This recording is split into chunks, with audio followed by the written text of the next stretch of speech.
Story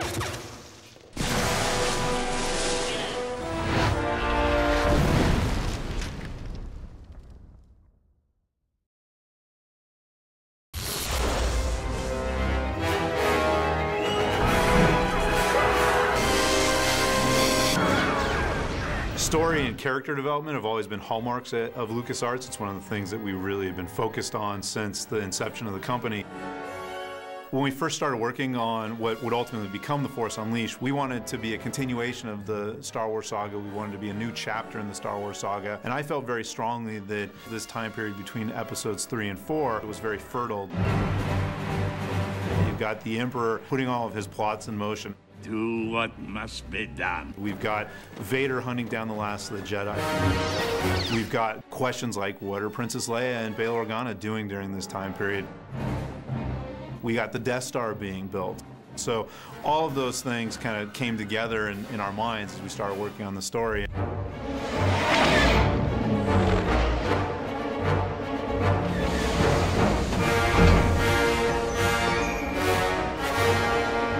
I think we all kind of recognize at some point that Vader has to be kind of the central focus of the story because, you know, George made Vader the central focus of the entire saga.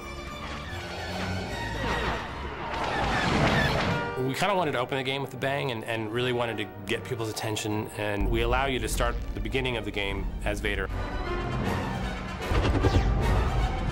So the first thing that happens when the player picks up the control is Darth Vader arriving on Kashyyyk because he knows that there is a Jedi that the Wookiees are hiding. The Jedi, of course, puts up quite a fight and is really one of the first unleashed opponents that you face in the game. Vader senses something's a little bit off. He senses that there's somebody more powerful nearby. And so Vader just picks up his saber and he just goes to make the final blow, and then suddenly the saber gets pulled out of Darth Vader's hand, which we've never seen happen before. And Vader, of course, whips around. He looks down and he sees this little boy. When that happens and you realize it's just this kid, that's very powerful. Obviously, this child, the Force is really, really strong with them. It stops you, and you're like, what is going to happen?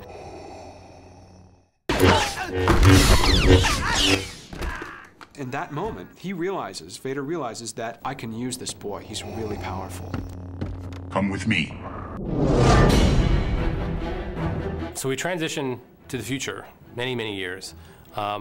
And this boy has now become Darth Vader's secret apprentice. Rise, my apprentice. And he's kind of doing these tests or trials for Vader. He's hunting Jedi and trying to prove himself to Vader.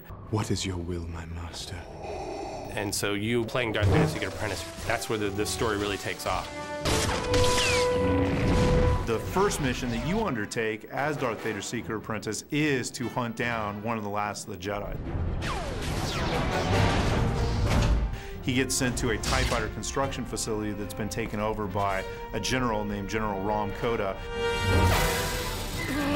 Vader tells him the Emperor can't ever know about you, so you need to kill everyone aboard. Kill Koda's men, but if you run into a stormtrooper, you kill them as well.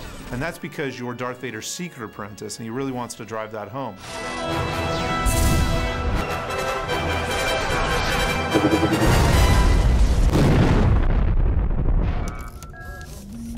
Roxy, give me the time.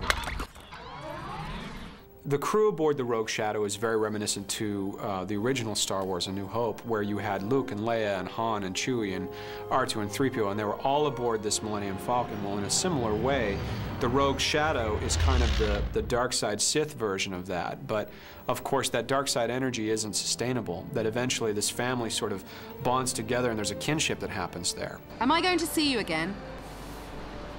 Probably not, no. Obviously, this time period also includes the birth of the Rebellion, this ragtag group of freedom fighters that will ultimately oppose the Emperor and Darth Vader in Episode 4.